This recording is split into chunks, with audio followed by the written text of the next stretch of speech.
Oke, Assalamualaikum warahmatullahi wabarakatuh. Selamat pagi, Bapak Ibu semua. Ayo Bapak Ibu yang mungkin masih jauh dari device-nya nih, yang tadi udah join, masih menunggu untuk dibuka. Sekarang bisa kembali lagi, mungkin sudah merapat ke laptopnya masing-masing, ke handphonenya masing-masing.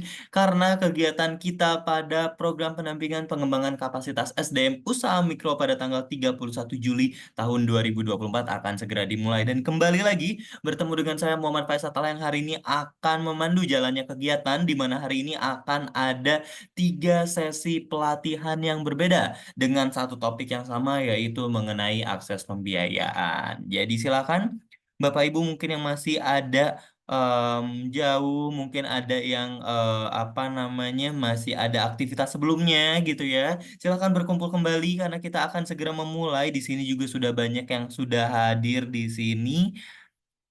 Kita lihat ada coba setelah ada Mbak Rosita di sini ya sudah hadir.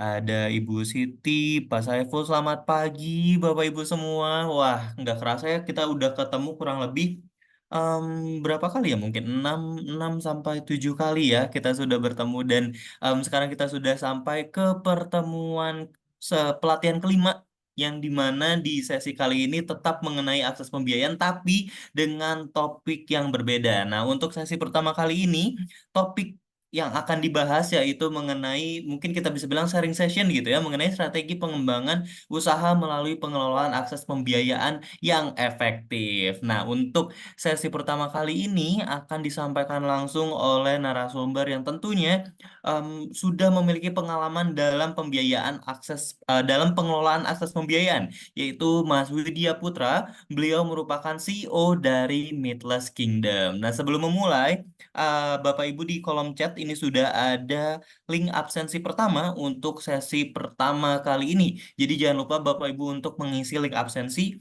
yang sudah dikirimkan di kolom chat dan juga mungkin sudah dikirimkan di grup Bapak Ibu semua di WhatsApp gitu ya. Jadi silakan jangan lupa untuk diisi dan nanti di akhir sesi akan ada link absensi kedua yang nanti juga harus diisi oleh Bapak Ibu. Nah, nanti selama kegiatan berlangsung, kalau misalnya nanti Bapak Ibu ada pertanyaan, mungkin bisa ditulis di kolom chat, tapi jika Mas Widya berkenan itu juga nanti bisa untuk dijawab langsung, tapi jika tidak nanti akan ada sesi tanya jawab di akhir, jadi nanti pertanyaan Bapak Ibu akan saya bacakan di sesi tanya jawab di akhir, jadi silakan bisa langsung ditanyakan saja, di kolom chat nanti akan aku bantu untuk bacakan, tapi nanti di akhir juga kalau misalnya Bapak Ibu ingin berinteraksi secara langsung, itu juga dipersilahkan nanti bisa menggunakan fitur raise hand, atau tulis saja di kolom chat mau menanyakan secara langsung. Oke, untuk mengefektifkan waktu, mari kita mulai saja kegiatan hari ini. Kepada Mas Widya Putra, saya persilahkan. Baik, halo semuanya, selamat pagi. Sorry saya lagi di cafe ya, jadi ada background musiknya. So far suara saya jelas, Mas Faiz? Aman, Mas. Aman Aman ya? sekali. Oke, saya langsung share screen berarti ya.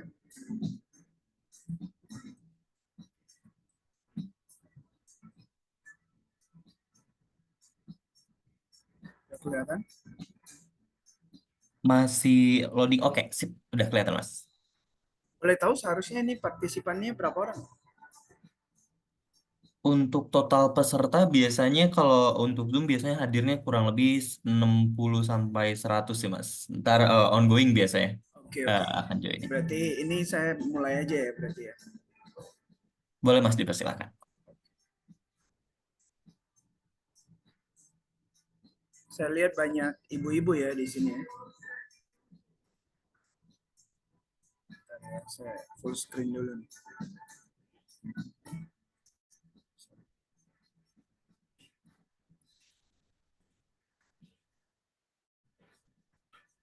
Full screen. Oke, ya. Sekali lagi selamat pagi, Bapak Ibu, usaha UMKM gitu ya. Eh, Pada hari ini saya akan sharing mengenai strategi pengembangan usaha melalui pengelolaan akses pembiayaan yang efektif gitu ya. Kita start dari pertanyaan paling dasar gitu. Sebenarnya apa sih kita butuh pendanaan gitu ya, terutama pendanaan eksternal. Jadi kalau kita lihat sebenarnya pendanaan itu kan pada prinsipnya gimana kita bisa mengembangkan usaha kita gitu ya. Yang tadinya usaha mikro kemudian berkembang menjadi kecil, menengah, dan mudah-mudahan usaha kita juga bisa jadi usaha besar gitu. Nah, sumber pendanaan sendiri itu ada 4 kategorinya. Yang pertama kita mulai dari modal sendiri gitu. Kemudian yang kedua pemasok atau supplier kita. Kemudian yang ketiga bank, dan yang keempat non bank gitu. Kalau untuk modal sendiri itu apa sih kalau kita lihat gitu ya, cirinya itu adalah modal sendiri biasanya keuntungan itu kita kita keep gitu ya, dan itu biasanya keuntungan yang didapat misal dari pekerjaan kita sebelumnya gitu ya. Kalau misal Bapak Ibu awalnya merintis usaha kan mungkin kerja dulu gitu ya, ngumpulin modal, baru akhirnya keuntungan ini dijadikan modal usaha gitu. Atau yang kedua adalah penjualan aset. Misal Bapak Ibu punya aset tertentu kemudian dijual dan dijadikan modal usaha gitu. Nah, kalau kita lihat kelebihan dan kekurangan dari modal sendiri itu seperti apa. Jadi kelebihannya itu adalah tidak ada pembagian kepemilikan. Maksudnya di sini ya karena kita mau pakai modal sendiri ya 100% keuntungan juga masuk ke kepemilikan kita gitu. Berbeda dengan ketika kita melakukan peminjaman di bank, ada bunganya gitu ya, atau bahkan dapat investor biasanya itu uh, ada share-share tertentu yang kita harus bagi kepada investor. Nah, yang kedua itu tidak terikat pada kewajiban tertentu. Dalam hal ini misal ya kalau kita peminjaman ke bank, kita harus bayar bunga. Nah, karena kita modal sendiri ya tidak ada hal seperti itu. Yang ketiga, biaya yang lebih murah dalam artian memang nggak ada bunganya tadi gitu ya. Yang keempat itu tidak memerlukan persetujuan gitu karena memang uang kita sendiri ya, ya udah kita yang atur sendiri gitu ya, kecuali mungkin kalau udah berumah tangga ya mungkin perlu persetujuan dalam hal ini ya suami atau istri gitu ya, kalaupun perlu persetujuan, tapi nggak serumit kalau kita peminjaman ke bank atau dari dana investor. Nah, terkait dengan kekurangan, nah kekurangan di sini adalah biasanya memang modalnya limited gitu ya, terbatas dan hanya sesuai kemampuan kita sendiri gitu. Dan yang kedua adalah kurang ideal untuk proyek jangka panjang karena memang ketika dana kita terbatas ya, untuk jangka panjang kemungkinan besar kita butuh pinjaman dari orang lain atau dari institusi gitu. Dan yang ketiga itu dapat mempengaruhi berjalannya proyek atau bisnis lain. Dalam hal ini maksudnya adalah ketika kita pakai modal sendiri untuk usaha ini, nah kalau kita punya beberapa usaha, seandainya usaha yang pertama ini kurang berjalan, nah kemungkinan akan mengganggu usaha kita yang lainnya. Gitu. Silakan ya Bapak Ibu kalau ada pertanyaan langsung raise hand aja, kita bisa bahas langsung gitu ya. Nah, yang kedua itu sumber pendanaan dari pemasok atau supplier. Jadi dalam hal ini sebenarnya memang istilahnya ya kita hutang kepada supplier gitu ya.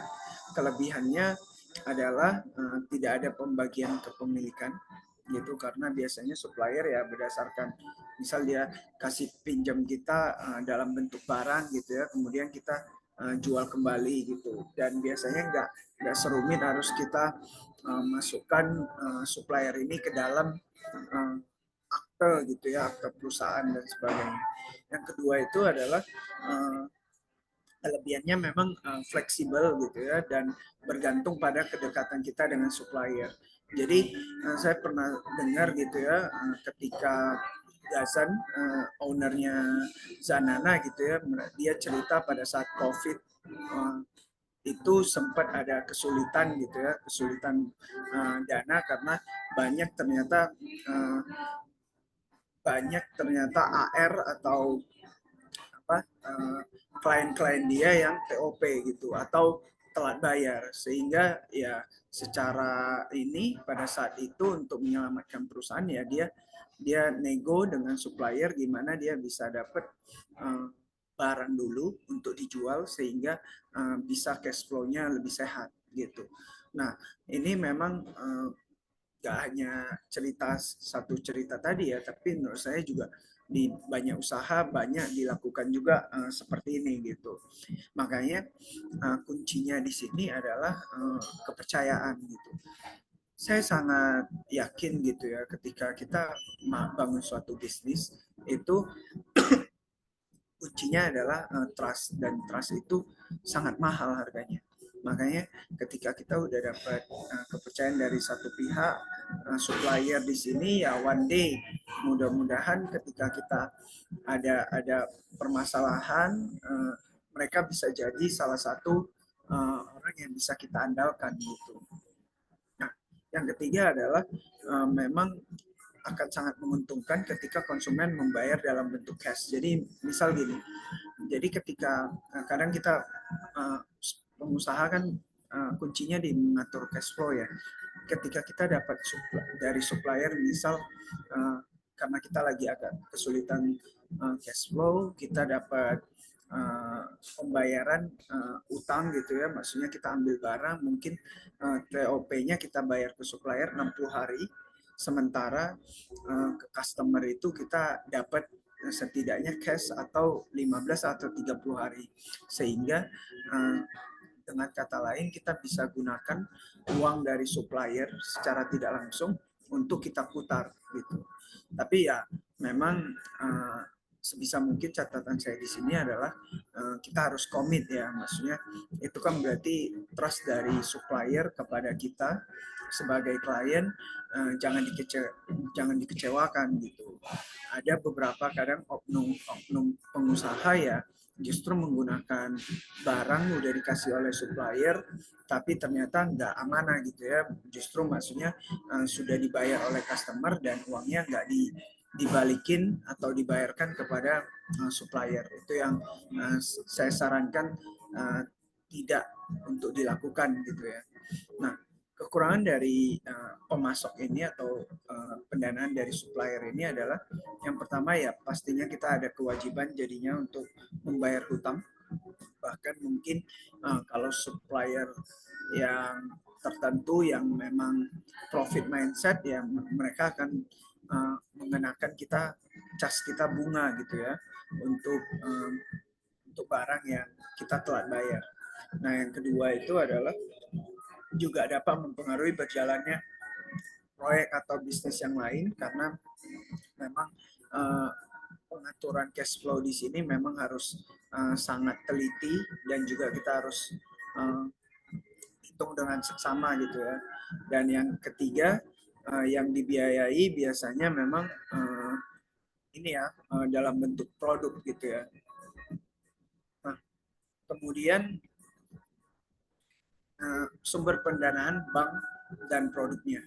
Nah, terkait dengan ini mungkin Bapak Ibu ada yang sudah cukup familiar juga ya, ada mungkin yang juga ambil kredit dari bank gitu. Ini hanya refresh saja. Kalau bank sendiri kelebihannya memang tidak ada pembagian kepemilikan. Kemudian yang kedua itu lebih fleksibel dalam menggunakan dana. Jadi selama digunakan untuk keperluan usaha gitu ya. Jadi memang ketika kita pengajuan kemudian dana cair ya kita bisa atur sedemikian rupa untuk usaha kita. Nah, kalau dalam hal ini kita usahanya didanai oleh investor, biasanya investor memang cukup strict juga ya dengan penggunaan dana yang kita kita akan alirkan gitu. Kemudian yang ketiga, tidak perlu membayar nilai pokok kredit sampai waktu yang ditentukan, berarti kita hanya perlu bayar bunganya dulu. Dan jumlah bunga yang dibayarkan juga dalam hal ini ya sesuai dengan kesepakatan gitu ya per bulan seperti itu. Nah, kekurangannya adalah memang kita perlu mengatur arus kas untuk membayar bunga dan nilai pokok hutangnya. Kemudian nilai bunga yang akan dibayarkan juga akan lebih tinggi kalau kita memang telat bayar gitu ya. Yang ketiga, biasanya membutuhkan jaminan atau kolateral dan membutuhkan waktu juga untuk pencairan kredit di banknya. Nah, uh, untuk kredit dan untuk kredit di sini hanya sekedar refresh saja. Itu kalau dari segi penjelasannya gitu ya. Ini sebenarnya adalah penyediaan uang berdasarkan kesepakatan antara bank dengan pihak yang lain gitu ya. Dalam hal ini pihak peminjam untuk melunasi utangnya setelah jangka waktu tertentu dengan pemberian bunga. Nah, bedanya dengan pembiayaan adalah kalau pembiayaan ini penyediaan uang berdasarkan kesepakatan antara bank dengan pihak yang dibiayai untuk mengembalikan uang setelah jangka waktu tertentu dengan imbalan atau bagi hasil. Jadi yang membedakan antara kredit dengan pembiayaan adalah kalau di kredit pemberian bunga, kemudian kalau di pembiayaan itu lebih ke imbalan atau bagi hasil. Nah, jangka waktu kredit di sini kita bisa bagi menjadi tiga. Jadi kredit jangka pendek kurang dari 1 tahun, kemudian kredit jangka menengah 1 sampai 3 tahun, dan kredit jangka panjang gitu, biasanya di atas 5 tahun. Kalau kita lihat kredit itu ada dua jenis. Jadi kredit itu ada kredit konsumtif dan ada kredit produktif. Kalau kredit konsumtif mungkin Bapak Ibu pernah melakukan kayak KPR rumah, kemudian KPR mobil, motor, mobil gitu ya, atau kartu kredit. Sementara yang disarankan di pengusaha kalau mau ambil kredit ya sebaiknya kredit produktif gitu, yang memang membiayai usaha kita sehingga penghasilan usaha ini bisa digunakan untuk membayar kredit dan juga usaha kita bisa lebih besar lagi gitu kan dengan modal yang lebih besar. Kemudian kalau kredit produktif ini sebenarnya kalau kita lihat lagi itu lebih dibagi dua lagi gitu ya. Ada kredit investasi dan kredit modal kerja. Apa sih bedanya gitu ya? Kalau kredit investasi itu untuk keperluan perluasan usaha gitu ya, atau membangun tempat usaha gitu ya, toko atau pabrik baru, membeli mesin-mesin gitu. Sedangkan kalau kredit modal kerja itu memang untuk menghasilkan produk, meningkatkan produksi, membeli bahan baku gitu ya, sama membayar gaji pegawai gitu. Jadi produktif di sini juga ternyata ada dua jenis lagi gitu.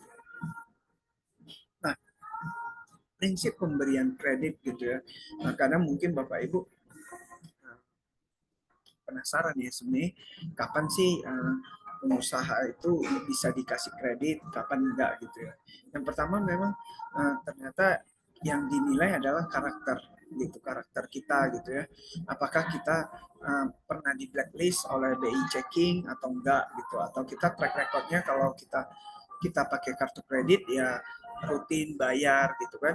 Makanya kalau Bapak Ibu pernah perhatikan gitu ya, kalau kita rutin misal pakai kartu kredit uh, untuk keperluan tertentu gitu dan kita bayar on time, biasanya dari petugas bank atau pegawai bank justru tawarin kita apakah limitnya mau ditambah atau enggak. Karena kenapa mereka bisa tawarin seperti itu? Karena mereka udah ada trust gitu ya, melihat track record dari kita yang memang kalau melakukan transaksi dengan menggunakan kartu kredit itu pembayarannya lancar seperti itu. Nah, itu yang pertama. Yang kedua juga kapasitas kemampuan dalam bidang bisnis dan latar belakang pendidikan. Honestly ya, sejujurnya memang pastinya ketika sebenarnya ini nggak hanya kredit oleh bank ya, tapi investor juga. Jadi pengalaman kami ketika startup itu sebenarnya dapat pendanaan itu kadang mereka baru ide gitu ya di masa lalu lah ya. Kalau sekarang memang sudah agak susah. Tapi beberapa tahun yang lalu ketika belum se ekosistem startup belum se ekosistem investasi startup belum separah sekarang, itu ada beberapa founder startup saya dengar hanya berdasarkan background dia, misal dari universitas ternama di dunia gitu ya, Harvard atau dari Cambridge gitu. Nah itu beberapa investor karena melihat latar belakang pendidikan itu, sekalipun dia masih dalam bentuk ide, mereka mau mengucurkan dana gitu untuk membiayai ide bisnisnya gitu. Itu yang kedua. Nah, atau kadang ya dari bank sendiri kan pasti melihat latar belakang pendidikan dari pemilik bisnis, apakah memang dia mampu atau enggak.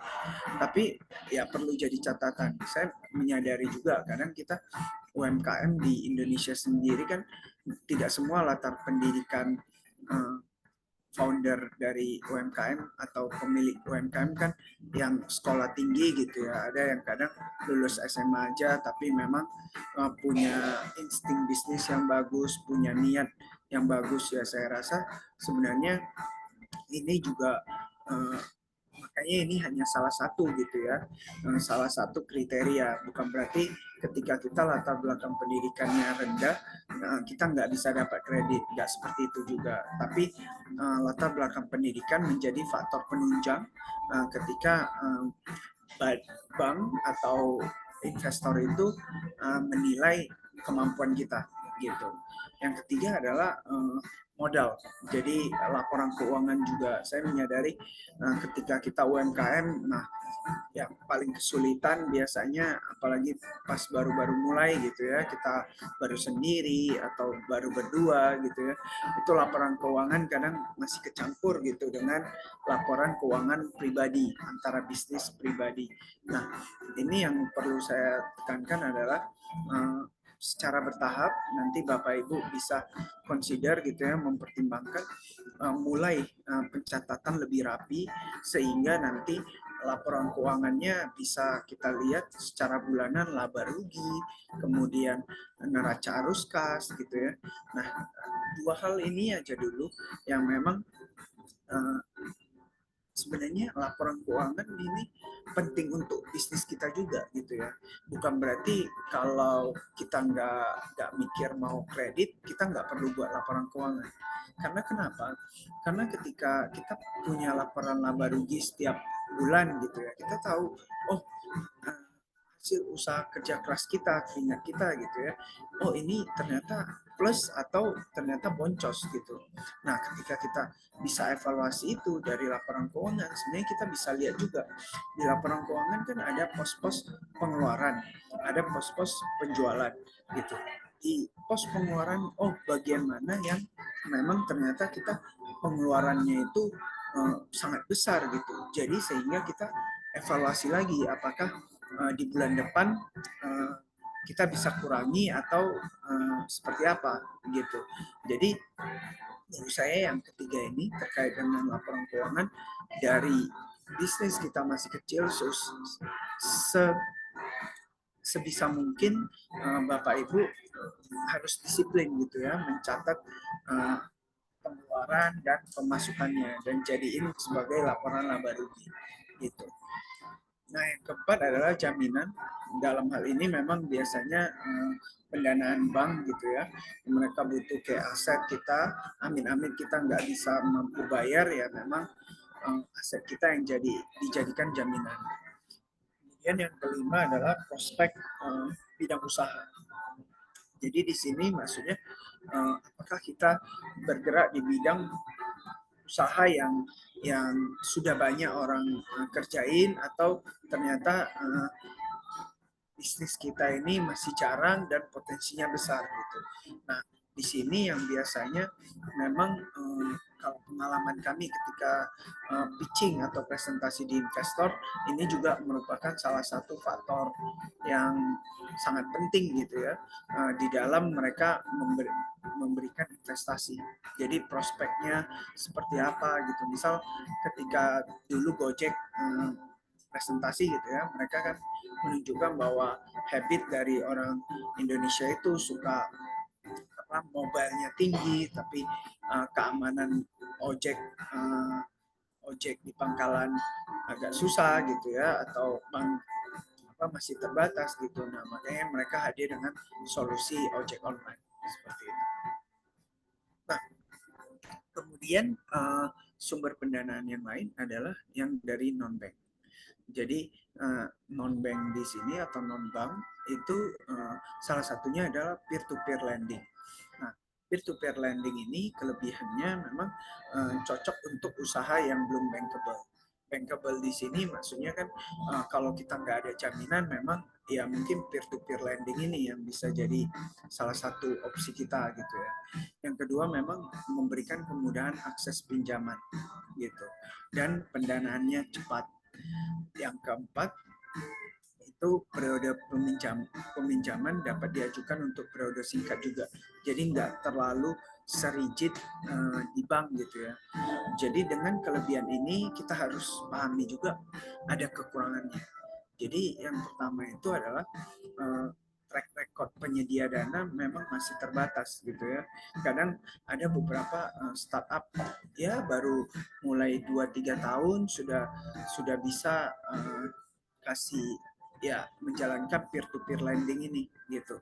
Nah, yang kedua, nominal pinjaman relatif lebih kecil dibandingkan bank pastinya gitu ya karena mereka juga resikonya lebih besar jadi mereka kasih dananya juga nggak sebesar ketika di bank. Yang ketiga, tenor pinjaman pendek dan bunga cenderung lebih tinggi. Nah, ini yang harus menjadi catatan Bapak Ibu. Bunga yang diberikan atau ditawarkan oleh peer-to-peer lending ini, apakah sanggup kita bayar atau enggak? Gitu, karena banyak kejadian kan orang yang baik itu dia pinjam untuk konsumtif ataupun untuk usaha ternyata nggak mampu bayar. Nah itu kan jadi apa ya yang diterornya itu adalah misal rekanan-rekanan kita gitu ya, teman-teman kita bahwa disebarkan informasi bahwa kamu kenal nggak ini orang ini dia ngutang nih gitu nggak dibayar tolong ingatin ya. Nah kayak gitu kan mencoreng nama baik kita juga gitu ya. Jadi makanya yang saya perlu tekankan di sini adalah memang di satu sisi kelihatan lebih mudah untuk mendapatkan pinjaman tapi bunganya cenderung lebih tinggi sehingga kita sebagai pengusaha harus benar-benar kritis gitu ya dalam menghitung apakah dengan kita dapat pinjaman ini kita mampu bayar atau enggak gitu. Kalau enggak kan efeknya backfire gitu ya, maksudnya jadi merusak citra kita juga gitu. Nah yang keempat juga resiko penipuan lebih besar gitu karena mereka relatif lebih lebih mudah kan untuk apa memberikan pendanaan. Nah peer to peer lending ini sendiri sebenarnya kalau kita lihat lebih detail gitu ya, ini pada prinsipnya ada startup atau ada perusahaan dia punya dana, kemudian dia memberikan pinjaman gitu kepada orang lain dalam hal ini biasanya memang menggunakan secara online gitu ya. Nah, catatan yang lain adalah memang Bapak Ibu harus lihat juga peer-to-peer lending yang terdaftar dan diawasi oleh OJK gitu dan AFPI gitu ya, Asosiasi Fintech Pendanaan Indonesia. Karena banyak sekali sekarang ya mungkin di 1-2 tahun belakangan kan kita sering lihat juga ya bahwa banyak peer-to-peer ini yang ternyata tidak terdaftar di OJK tapi sudah beraktivitas gitu. Nah, non-bank yang non-bank yang lain adalah angel investor gitu. Mungkin Bapak Ibu di sini ada yang baru dengar juga gitu ya mengenai angel investor. Ini mungkin lebih familiar biasanya di kalangan startup gitu ya. Biasanya siapa sih angel investor ini? Ini adalah orang-orang yang memang secara finansial mereka juga sudah apa ya sudah punya banyak gitu ya banyak uang yang mereka ingin menginvestasikan dana pribadinya ke bisnis yang berpotensi menguntungkan atau sebenarnya banyak juga angel investor yang agak seperti semi-semi ini ya, maksudnya filantropi gitu dalam artian dermawan karena ada angel investor yang memang mereka ini lihat impact-nya. Misal dia lihat satu perusahaan perusahaan makanan misal gitu ya, karena di sini banyak yang kuliner. Ternyata perusahaan makanan ini banyak pegawainya itu adalah orang-orang yang kekurangan gitu. Misal secara misal tidak sempurna gitu ya secara fisiknya. Jadi dia juga tersentuh gitu ya pengen membantu usaha ini. Atau kadang ternyata usaha katakan misal pengusaha coklat gitu ya.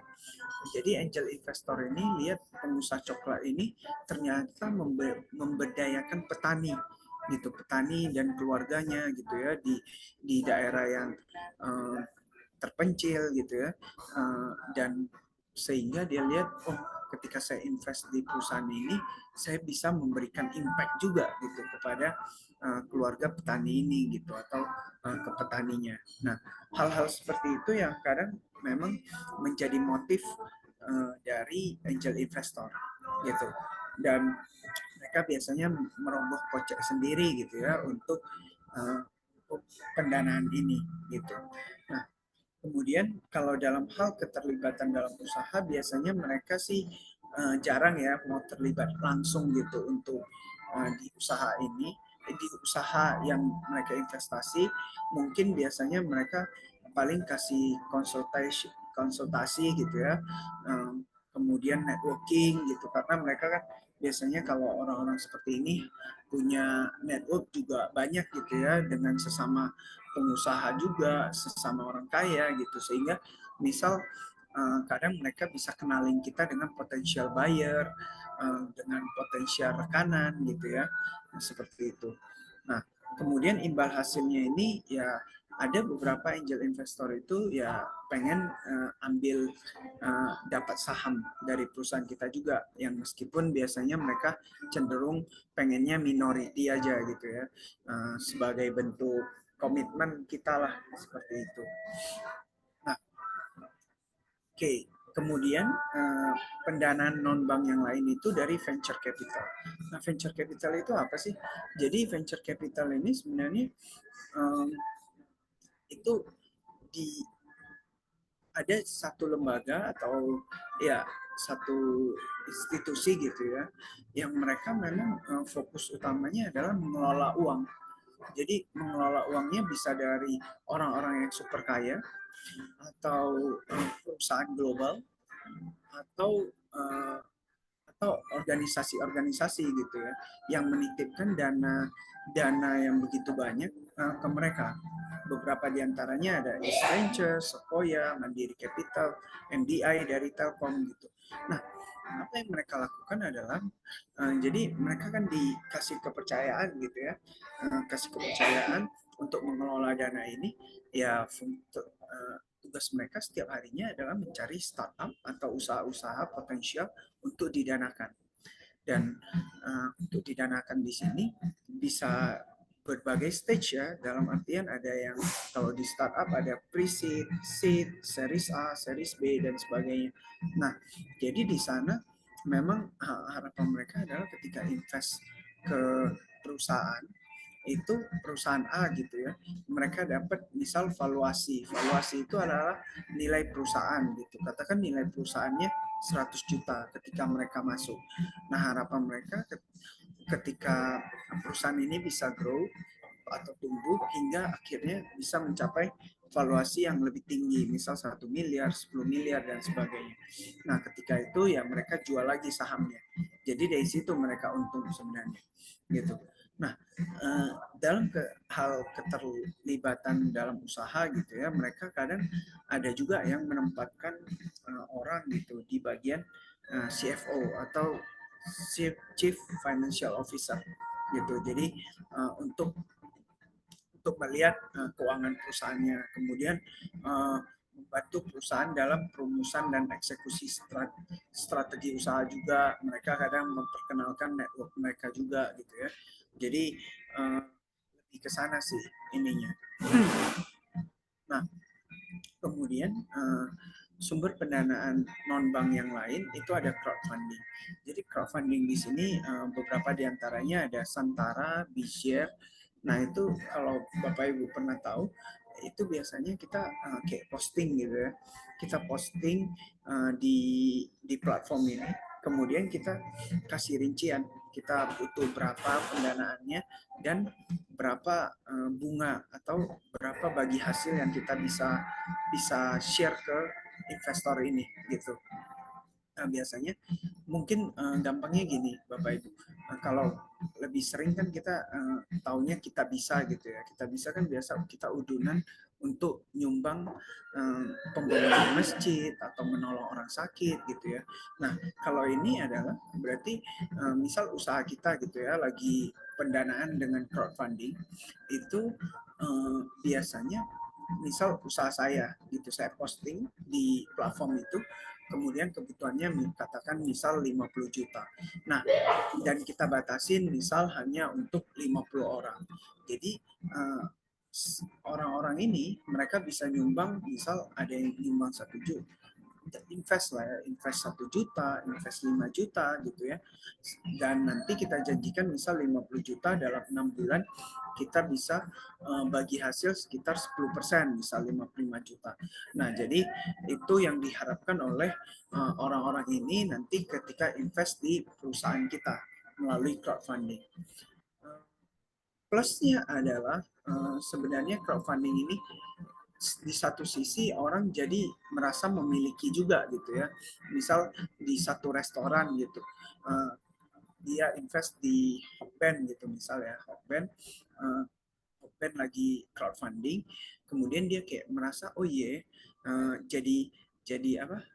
Mempromosikan juga mungkin ke orang-orang sekitarnya, ini Hotband bagus loh, enak loh gitu ya makanannya. Jadi dia juga mengajak rekan-rekannya atau saudara-saudaranya untuk makan di Hokben alamat tertentu gitu. Karena ketika perusahaan ini rame, profit, pasti dia kan investasi dia kan balik juga gitu ya. Dan disertai bunga yang dijanjikan. Tapi kelemahannya adalah memang kadang di Indonesia sendiri ya yang namanya investasi kan kita seringkali orang Indonesia itu kalau investasi harus untung gitu. Kurang kurang tahu bahwa namanya investasi kan ada resiko rugi juga gitu ya.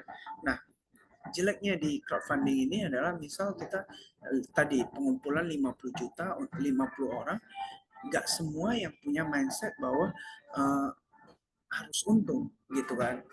Maksudnya gini, kita namanya usaha kan pasti kita akan lakukan yang terbaik. Tapi pada kenyataannya kan misal ini tadinya kita raise atau cari dana 50 juta gitu ya. Nggak taunya tiba-tiba COVID gitu pada saat itu. COVID, PPKM, perencanaan 6 bulan ke depan itu kan jadi kacau gitu ya. Restoran kita jadi sepi gitu. Nah, kalau ketemu kejadian seperti itu, kita harus handle 50 orang gitu kan.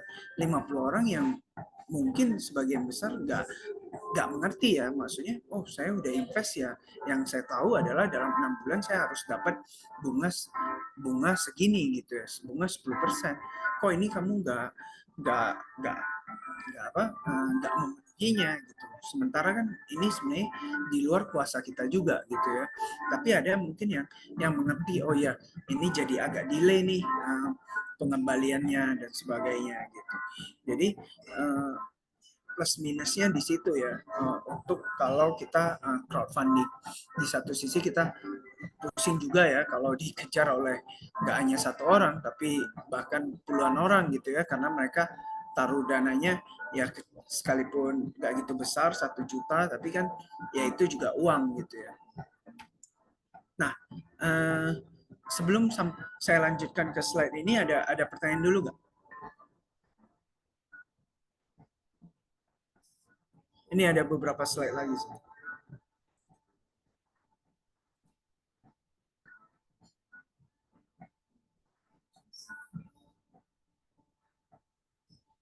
Iya, suara background tadi saya udah sampaikan Bapak Ibu, sorry saya lagi di luar ini di cafe, jadi memang ada apa namanya suara background ininya ya, apa namanya musiknya gitu. Tapi so far suara saya Jelas gak ya? Atau kurang ini, kurang kedengar? Halo, kalau sekarang gimana? Ya silakan Bu Rosita mau nanya dulu ya.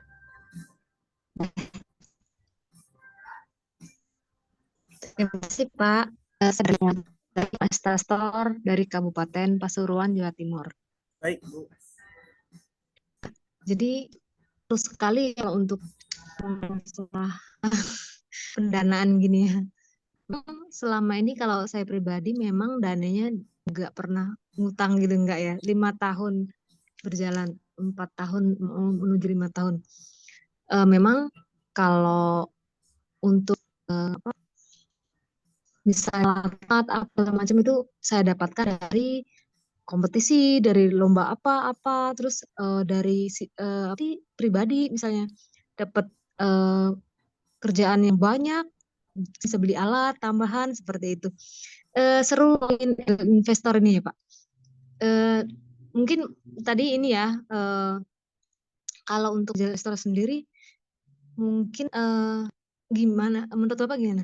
Saya udah jalan seperti ini, tapi sebenarnya ada ada apa namanya, istilahnya ada kesempatan, kesempatan ada, tapi untuk modalnya saya belum nih. Nah, terus kalau untuk nanti kita nyampein ke angel investor ini sebenarnya seperti apa ya Pak? Kita harus, apakah gini? Apakah lu harus punya apa namanya, perusahaan dulu bagus baru kami apa melihat dari sisi apa saya kayak itu. Jadi kadang gini, ada Pak pistek anu gitu. Kayak saya tuh gini, mentalnya yang aduh, kok saya nggak berani ya gitu. Padahal menurut saya dan menurut ada yang teman kemarin juga ada, ayo kamu ini meeting nanti saya eh, kita bikin perusahaan itu besar seperti apa. Tapi saya sendiri eh, gimana ya? Emang bisa ya? Berani nggak sih gitu? Makasih Pak. Baik Bu Rosita, ya terima kasih sharingnya juga sekaligus pertanyaannya. Jadi memang menurut saya kita cari investor itu juga kayak cari jodoh ya Bu ya. Maksudnya kadang cocok-cocokan gitu. Karena gini, eh, kita kan pengen cari partner yang untuk jangka panjang gitu ya, bukan untuk ya sesaat kita hanya butuh uangnya, habis itu nanti kita cheating atau seperti apa, kan nggak gitu ya. Nah, tujuan kita kan sebenarnya adalah dapat investor ini ya selain uangnya, tapi kadang yang perlu diperhatikan Bapak Ibu di sini adalah yang mahal itu adalah network mereka sebenarnya, Bapak Ibu. Kadang uh, kita bayangkan gini, misal ketika kita dapat investor gitu ya, katakan dia tanam saham atau invest ke kita 50 juta, tapi sekaligus karena dia itu pengusaha di Jakarta misal gitu ya, tadi Ibu Rosita di Pasuruan, ini saya suka banget nih produk kamu gitu ya, produk Ibu. Selain saya invest, saya nanti kenalin deh distributor di Jakarta gitu. Apa sih tujuan dia kenalin kita ke kenalan dia? Karena harapan dia kan bisnis kita makin besar.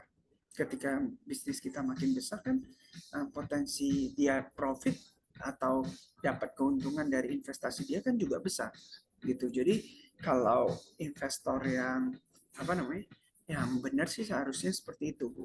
Jadi kadang kami pribadi gitu ya bukan melulu cari uangnya aja gitu, tapi gimana sih investor ini bisa kasih value yang lain gitu selain dari uang. Karena kalau uang kadang ya ada aja sih, maksudnya lebih banyak gitu ya opsi orang yang punya uang tapi mereka nggak bisa kasih value. Tapi kalau memang di saat kita mepet gitu ya, memang kita lagi butuh banget ya, yang nggak usah terlalu idealis juga ya, maksud saya ya kalau memang investor ini kita lihat juga orangnya oke gitu ya, baik, tapi dia hanya bisa kasih kasih apa namanya, kasih uangnya aja ya, ya why not gitu. Itu yang pertama. Yang kedua itu adalah jadi kita juga ketika biasanya pengalaman kami memang ketika ngobrol sama investor itu kita siapin presentasi. Jadi presentasi itu kayak pitch deck kalau bahasa ininya kerennya gitu. Nah, pitch deck itu apa sih? Kalau dulu mungkin kita kan bisnis proposal gitu ya, yang tebalnya sampai berapa 15-20 halaman gitu ya. Kalau sekarang sih rata-rata orang-orang buat slide presentasi misal 10-15 slide. Isinya apa sih secara garis besar gitu ya. Yang pertama biasanya pengenalan bisnis kita, apa apa masalah yang kita coba ingin selesaikan dari usaha ini gitu ya. Kemudian seberapa besar potensinya gitu. Misal di Pasuruan, oh kita boleh tahu kalau Bu Rosita produknya apa Bu? Saya aneka sambal daman sama merek lain itu abon, ada bawang goreng, Oh, oke, abon macam-macam. sambal ya Bu ya, Banyak. sambal ya. Ya, Ya, nah misal tadi problemnya, oh kalau kalau di Indonesia belum ada nih sambal ikan teri misal. Jadi Bu Rosita buat sambal ikan teri, misal seperti itu. Nah itu ada opportunity, kemudian itu problemnya gitu ya. Opportunity-nya adalah orang Indonesia itu pemakan sambal gitu. Kita cari data bahwa konsumsi sambal atau cabai di Indonesia itu berapa banyak gitu omsetnya, hingga misal ratusan miliar gitu. Nah itu kan fakta-fakta bahwa oh ini bisnis yang menjanjikan gitu. Kemudian kita juga sampaikan bahwa traction itu adalah history atau track record kita penjualan. Misal kita mulai dari tahun 2020 misal omset baru 5 juta per bulan. Nah, kemudian di 2021 naik nih 15 juta per bulan. Oh, di 2022 naik lagi 30 juta per bulan gitu. Nah, di 2023 naik lagi nih 50 juta. Nah, itu kan angka-angka yang membuat investor jadi menarik gitu, Bu. Bahwasanya, oh ya ini bisnis prospek nih, naik terus gitu ya per tahun gitu. Nah, sehingga dia juga teryakinkan bahwa bisnis kita itu bisnis yang menarik. Seperti itu sih Bu. aduh Pak, kalau mau ngobrol nanti panjang. Kalau Iya, izinkan atau Instagramnya ya Pak. iya ya boleh. Nanti saya chat ya. Siap. Masih ada satu pertanyaan lagi sebelum Ya saya Pak, lanjut? di sana ya Pak. Oh iya, boleh. Dengan siapa Pak? Baik, terima kasih. Saya dari Manak Kopi dari Bengkulu Selatan Pak. Boleh. Saya mau Dengan Pak sharing siapa sedikit ya Pak? dengan Pak Roy Pak. Pak Roy. Oke Pak Roy. Untuk bisnis saya ini sudah dimulai sejak COVID Pak 2021, pertengahan tahun 2021 Pak. Eh, yang yang ingin saya tanyakan itu pertama untuk manajemen keuangan Pak. Karena sampai saat ini untuk permodalan itu saya masih pakai modal sendiri, belum pakai perbankan, Pak. Jadi yang ingin saya tanyakan itu bagaimana supaya saya itu bisa bisa berani untuk memakai produk perbankan itu. Karena selama ini memang belum pernah. Karena saya takutkan itu saya sudah pinjam perbankan nanti takutnya nggak bisa dibayar gitu, Pak. Jadi tipsnya untuk pemula sebagai kita nasabah perbankan itu bagaimana Pak untuk memberanikan dirinya Pak? Terima kasih Pak. Oke, ya terima kasih pertanyaannya Pak Roy. Saya pribadi juga belum pernah pakai perbankan Pak, jujur gitu. Tapi kalau saya sih pendanaan melalui angel investor sama venture capital gitu. Nah, sama seperti Bapak. Jadi kalau saya pribadi memang agak ada takutnya, maksudnya kayak tidak mampu bayarnya itu tadi kan. Ya, Pak. Sehingga aset di apa namanya, disita gitu, amit-amit Ya gitu benar, ya. benar ya Pak. Jadi tapi gini Pak, yang saya tahu ya tadi makanya skema pendanaan dari luar kan ada beberapa gitu ya Pak. Bisa dari supplier, bisa dari investor gitu. Bank kan hanya salah satu opsi gitu ya. Dan kalau berbicara, oh gimana sih dapat pembiayaan bank, ya saya rasa slide saya yang akan saya jelaskan ini sebenarnya yang biasanya digunakan orang untuk mengajukan kredit ke bank gitu ya. Cuma kan mungkin ada saat yang saya baru menyadari gitu ya, Pak Roy ya, ketika Ya, kita mengajukan ke bank, justru di sana kita juga nilai plusnya adalah perusahaan kita dinilai Pak, dinilai layak atau enggak. Jadi kan selama ini mungkin kita start dari 2021 tadi ya, kata Pak Roy. Kemudian ketika kita ngajuin, ternyata bisa tembus. Berarti dalam artian gini Pak, dan kita mungkin kalau belum berani besar ya kecil-kecil dulu gitu ya Pak, yang semampu kita bayar gitu. Nah poin saya gini, ketika kita bisa dapat kredit dari bank, berarti kan bank itu kasih kredit kan dengan penilaian tertentu juga gitu. Mereka kan ada tim analisnya gitu ya, melihat kelayakan dari bisnis ini, apakah ada potensi atau enggak.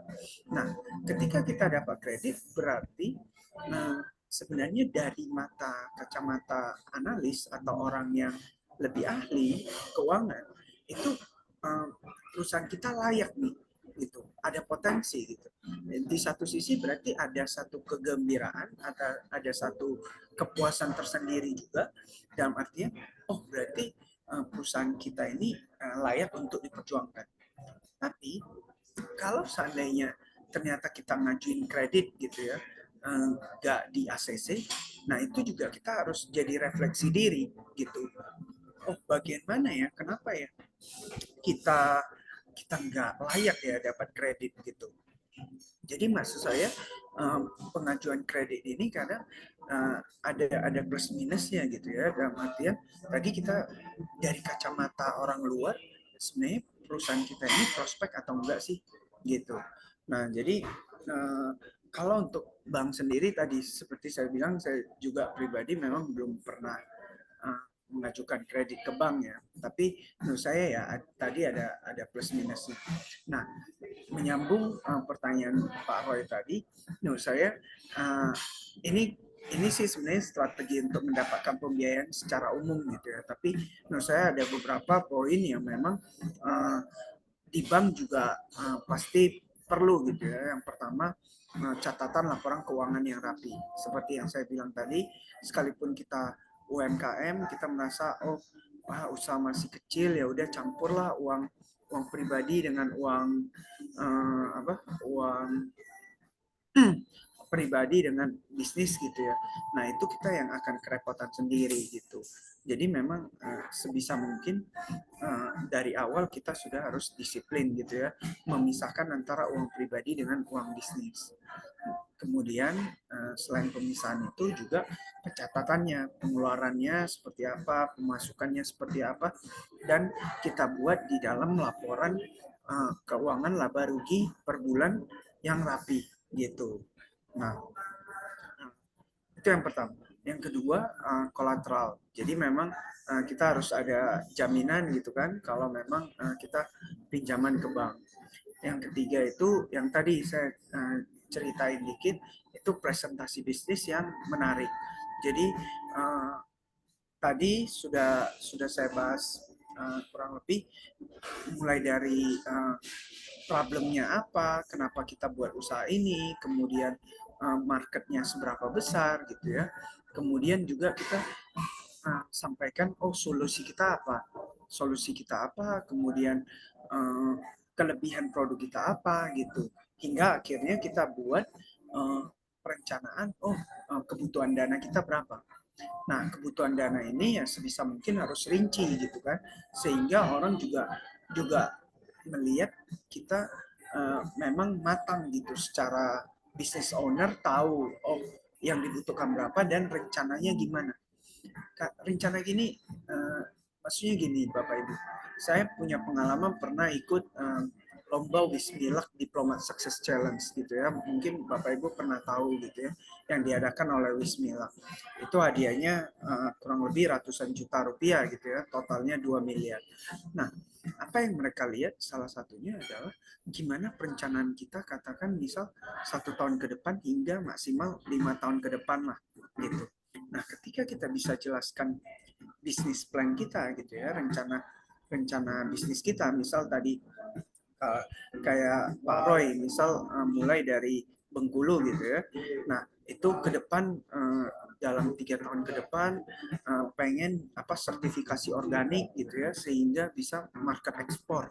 Nah, itu kan satu perencanaan yang bagi investor atau bagi yang punya dana, oh orang ini punya pemikiran jangka panjang nih gitu, dibanding kita yang oh ya ini pendanaan kita untuk ya sehari-hari aja sih Bapak Ibu, untuk jual ya misal untuk jual 1.000 cup atau 1.000 pack makanan setiap hari gitu aja sih, nggak ada rencana gimana banget. Nah kayak gitu kan ya membedakan gitu ya antara presentasi bisnis yang menarik dengan yang kurang menarik gitu. Nah, yang keempat ya kita bisa buktikan bisnis kita memang laris gitu. Misal kita bisa tunjukin penjualan produk kita, kalau di e-commerce kan bisa dilihat ya Bu, misal 10.000 K gitu ya udah terjual satu item, atau ternyata baru 100 pieces atau baru 1.000 pieces.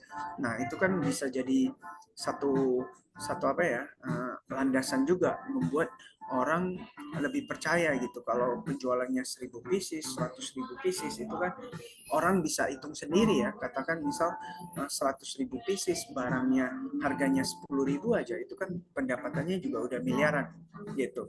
Nah makanya menurut saya ini salah satu juga strategi. Dan yang keempat, yang kelima memang kita harus perluas network atau kenalan, karena ternyata dalam dalam pembiayaan ini khususnya dari investor gitu ya, kadang itu dari kenalan kita, mungkin kita nggak kenal langsung gitu ya dengan investor ini, tapi ternyata karena kenalan kita orang yang high level gitu ya, atau yang punya network bagus, dia bisa ngenalin kita lagi gitu ke orang lain. Nah dari situlah tumbuh trust, tumbuh kepercayaan yang bisa menjadikan sumber pendanaan kita juga.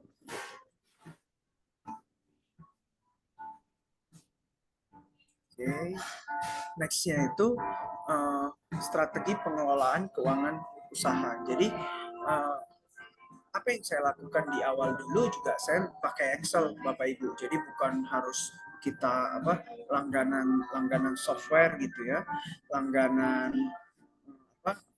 aplikasi accounting gitu untuk di awal, nggak usah seperti itu, tapi cukup pakai Excel aja, kredit debit gitu ya, nanti kita kategoriin, itu juga sudah cukup kok gitu. Yang kedua tadi saya bilang utamakan cash flow, jadi keseimbangan antara uang supplier dan klien. Jangan sampai sebenarnya mostly kita misal uang kita yang dipakai oleh klien gitu ya.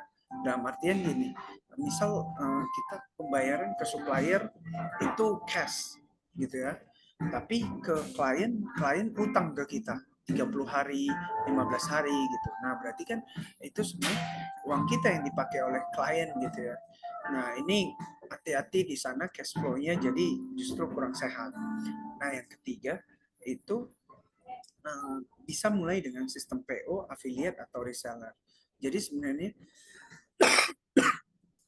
karena ya usaha zaman sekarang juga dibilang lebih mudah, ya iya gitu ya, tapi saingan juga banyak gitu. Karena kalau Bapak Ibu dulu belum ada online kan harus ada tempat gitu ya buat jualan.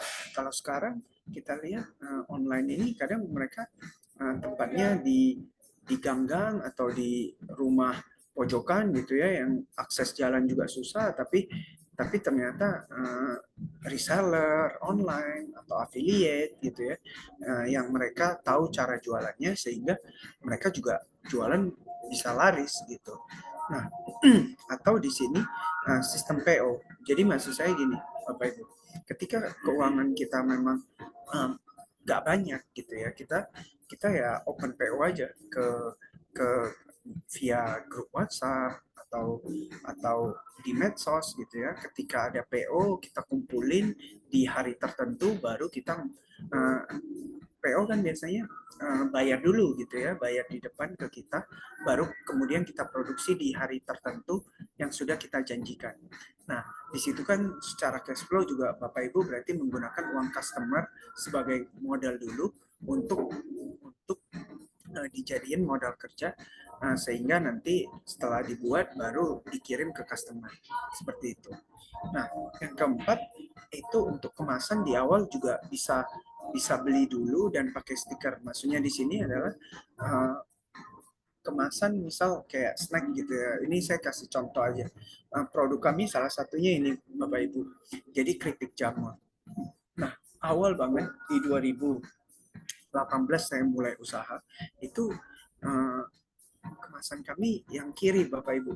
Jadi mungkin Bapak Ibu familiar ya, di toko plastik juga banyak jual seperti itu, kemasan pouch yang belakangnya aluminium, depannya transparan gitu. Kemudian kita buat aja stiker kecil gitu ya, stiker ya udah rasanya kita pakai tanda gitu ya, jagung bakar atau original gitu, atau bahkan beberapa usaha juga saya lihat tinggal di checklist gitu, itu juga nggak masalah gitu. Nah, itu kita mulai dari sana juga gitu ya, jadi bukan ujuk-ujuk kita langsung kemasan bagus gitu.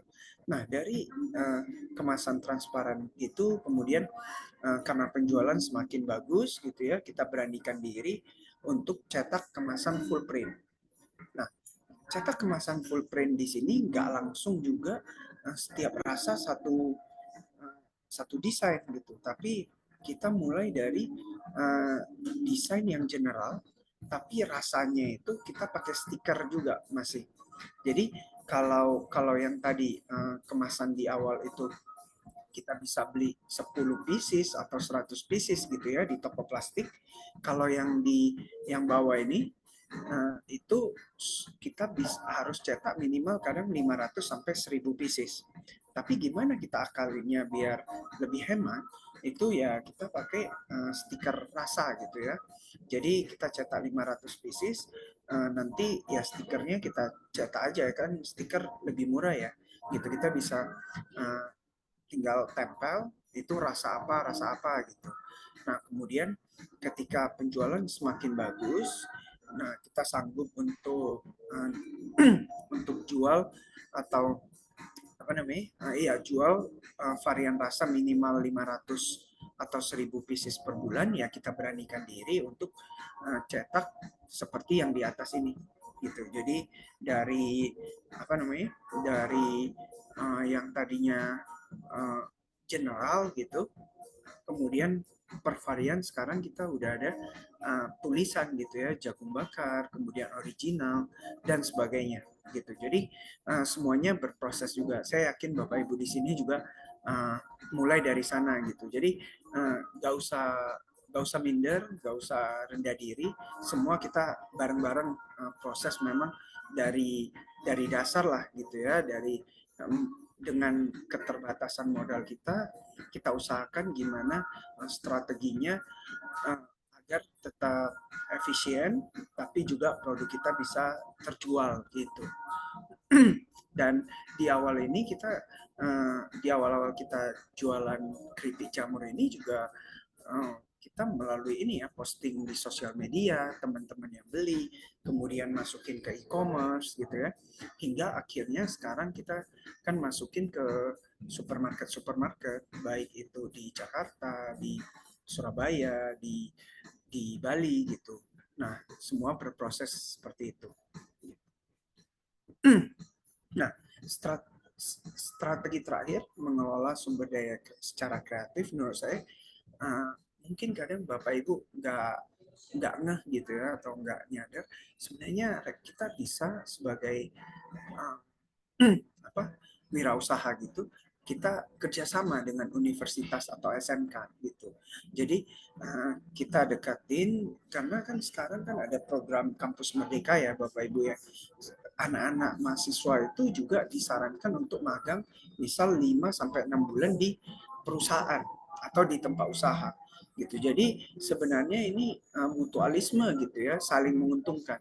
Kadang kita butuh karyawan atau anak magang yang kita mungkin bisa kasih gaji ya nggak gitu besar gitu ya karena mereka juga masih belajar, tapi di satu sisi juga anak magang ini butuh tempat untuk pengalaman gitu.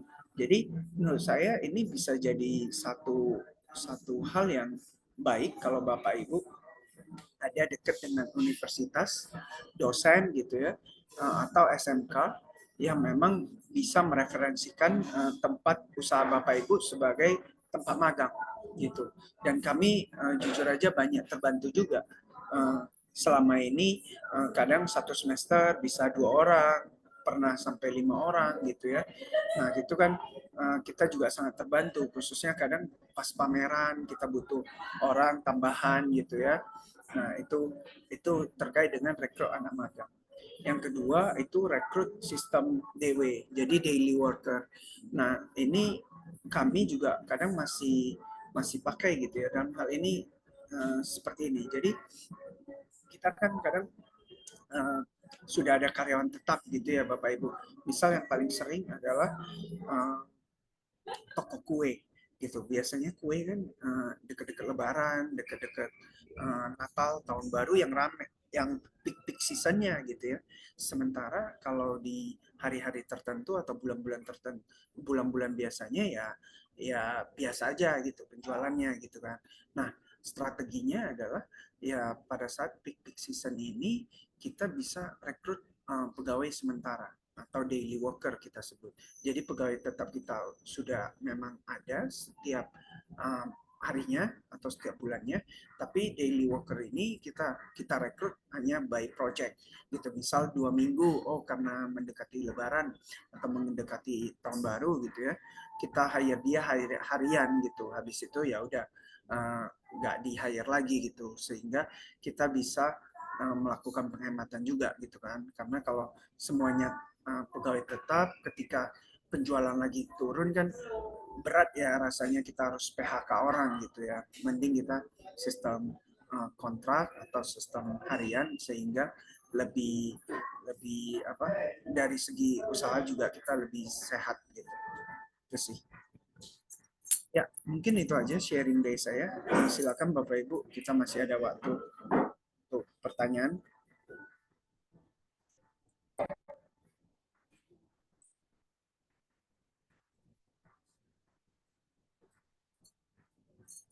Izin tanya, Pak. Boleh. Dari Ibu Nanik ya tadi ada. Ini Bu Iya. Lela ya? Oh, Iya, iya saya Bu Lela. Oh, boleh dari sebentar biar saya Oke. untuk urutannya mungkin boleh dari Bu Lela dulu nanti ke Bu Nanik ya. Boleh Bu Lela, dipersilakan. Baik, terima kasih Pak. Saya dari Lela dari Sumedang, dari RIP Delman ya Pak. Ini menyangkut tentang investor. Saya tuh kan takut ya gitu, banyak ketakutan. Terus dari permodalan juga emang sama, banyak ketakutan juga gitu ya. Takutnya ya itu nggak kebayar mungkin ya. Terus kalau misalkan nih dari investor, hal apa saja yang harus diperhatikan dari para investor itu, misalkan apa gitu yang kita harus perhatikannya gitu. Terima kasih Pak. baik Bu Lela, terima kasih. Boleh tahu produknya apa Bu? Sekarang lagi bikin kasur sama bantal Pak. Oke, ya. Jadi memang kalau untuk investor ini yang perlu kita lihat adalah dia ini misal apa benefitnya, maksudnya tadi selain uang dia bisa tawarkan, apakah dia ada network atau enggak, maksudnya network yang bisa bantu sales kita. Misal tadi ibu jual bantal gitu ya, apakah dia ada kenalan distributor bantal di selain selain Jawa Barat gitu ya, siapa tahu ibu memang lagi cari ekspansi keluar Pulau Jawa gitu, Sumatera, Kalimantan dan sebagainya. Kalau dia ada ya itu salah satu benefit yang bagus gitu. Itu yang pertama, Bu. Yang kedua, orang ini karakternya apakah cocok gitu, Bu, dengan kita gitu. Karena kadang seperti saya bilang tadi, investor itu kan kayak jodoh-jodohan ya, Bu ya. Maksudnya dari first impression Ibu ngobrol, apakah orang ini sesuai nggak karakternya dengan Ibu gitu. Karena ini kan jangan sampai kita udah jalan ternyata ya beda pendapat di tengah jalan sih, mungkin bisa hal yang wajar ya, namanya kita manusia, kadang ada aja perbedaan. Tapi first impression pertama itu juga salah satu kunci, Bu. Maksudnya ketika Ibu ngobrol apakah ini cocok atau enggak gitu ya. Kemudian yang ketiga itu adalah apakah dia tujuannya untuk misal, oh saya mau kasih pendanaan nih, tapi saya harus 51% gitu. Nah itu juga Ibu harus hati-hati. Kenapa? Karena kan secara logika kita yang tahu bisnis kita kan. Dan biasanya setahu saya kalau angel investor gitu, itu mereka hanya take minority, saham minoritas gitu. Nah, kenapa? Kenapa prinsipnya saham minoritas? Karena sebenarnya kan mereka supporting ya, supporting dan yang paling tahu bisnis itu kan ibu gitu. Mereka berharap kan ketika mereka masuk bisa bisa membantu dan perusahaan jadi berkembang gitu kan, sehingga mereka dapat dividen misal seperti itu. Nah kalau dia udah mau 51%, menurut saya lama-kelamaan nanti usaha kita kepemilikannya ya jadi semua untuk dia. Itu yang kita harus hati-hati. Nah yang keempat memang tadi sempat menjawab Bu Rosita juga ya, saya baru ingat, catatan saya adalah ketika sama investor mereka memang umumnya pengen kita sudah dalam bentuk PT. Kenapa PT? Karena di sana itu jelas gitu bahwa misal ada penanaman modal sejumlah tertentu, dia dapat share berapa persen gitu. Kalau dalam bentuk CV nggak bisa seperti itu, apalagi kalau nggak ada badan hukumnya. Jadi memang harus ada kesiapan bahwa usaha kita ini juga harus berbentuk PT. Nah, kelebihan dari PT pastinya memang sebenarnya kredibilitas usaha kita lebih bagus pastinya ya, Bu. Gitu. Nah, tapi kelemahannya ya ada aja peritilan-peritilan di PT, perpajakan juga sudah mulai harus lebih rapi gitu ya. Dan pembukuan apalagi gitu. Apalagi kalau sudah ada investor kan pastinya kita report secara berkala, tergantung request dari investornya. Misal kayak per bulan atau per 3 bulan gitu ya, atau per 6 bulan. Nah itu juga kan kita harus ada pertanggungjawaban gitu sih. Iya, makasih Pak. Ya, Jadi harus sama-sama. diperhatikan juga chemistry sama tujuan bersamanya gimana ya gitu Pak ya. Bener Bu, karena ya tadi jodoh kan Bu ya, kita Iya, bukan iya. mau hanya Chemistry-nya juga. sesaat, iya bukan Iya, sesaat, tapi jangka panjang kan. Harapannya kadang tidak tertutup kemungkinan gini Bu, misal pendanaan sekarang kita dibantu 50 juta. Nah kemudian, oh ini bisnis terus berkembang gitu ya Bu ya. Nah bisnis terus berkembang, bisa jadi dia top up Bu, investor ini gitu, karena dia lihat oh Bu Lela orangnya terpercaya, bisnis juga bagus gitu ya, sesuai ekspektasi dia atau melebihi. Terus oh ternyata Ibu diskusi sama investor A ini, Pak kayaknya kita butuh pendanaan lagi. Kenapa? Oh alasannya kayak gini Pak, saya dapat klien misal ekspor gitu ya, kebutuhannya kayak gini. Nah ketika dia trust, oh ya udah saya top up lagi gitu. Atau kalau dianya nggak sanggup, dia akan cari network dia gitu, network dia yang teman-teman dia, ini gue ada invest nih di satu perusahaan perusahaan bantal kasur gitu ya. Ini bagus nih, saya udah invest kemarin, pertumbuhannya kayak gini nih. Nah, dia lagi butuh pendanaan, mau nggak masuk gitu. Nah, kayak gitu ada benefitnya juga, Bu. Jadi ketika investor ini trust kita, ya dia akan mengajak beberapa teman lagi juga untuk ikutan gitu untuk pendanaan berikutnya. Karena kan pasti dia secara udah taruh uang kan, Bu. Dia nggak mau sampai bisnis ini nggak berkembang gitu. Baik, baik Kak. Makasih ya. Sama-sama, Bu Lela. Baik, terima kasih Bu Lela atas pertanyaannya. Boleh tadi Bu Nanik tampaknya ingin bertanya secara langsung ya. Iya, Oke, dipersilakan. siap. Saya Nani dari Bengkulu. Produk saya kerupuk gurita. Gini, Pak, pertanyaan saya beda dengan 3 teman saya tadi yang awal-awal tadi kan mereka bilang takut kalau pinjam bank. Nah, sedangkan saya ini kemarin itu kan sama kepala BRI di kabupaten kami ini didatangi langsung. Saya kan memang punya toko oleh-oleh selain produksi langsung kerupuk gurita itu. Saya diginikan, ini ada kur Kerupuk apa tadi, pinjaman Bu? Gurita. kerupuk gurita. Jadi dari hewan gurita maksudnya, Bu? Ya, dari hewan gurita itu kita bikin kerupuk. Oke. Ya, sedangkan kerupuk saya itu kan saya buat tipis karena saya terinspirasi dari Vitella sama Lais. Jadi biar seperti camilan, tidak membosankan gitu nah, Pak. Nah, terus kepala BRI itu datang ke toko saya, kebetulan saya memang punya toko oleh-oleh khas kabupaten. Beliau itu bilang gini, ada pinjaman yang tanpa agunan. Saat itu memang saya belum perlu, itu tahun kemarin, Pak. Saya memang saat itu kan belum memerlukan, tapi beliau bilang kalau ini ada tahap-tahapannya dan kita bisa diinkubator sama BRI untuk menjadi UMKM binaan. Akhirnya pinjaman pertama itu kan 3 juta. Saya kan agak kecewa, maksud saya buat apa sih uang 3 juta gitu. Karena memang tahap awalnya seperti itu. Saya ditanya ini mau diambil berapa kali? Ya 1 kali angsur boleh. Jadi saya ngomong gitu, Kak boleh. Minim itu paling cepat itu 3 bulan. Ya saya ambil 3 bulan. Terus 3 bulan habis itu saya disuruh ngambil lagi.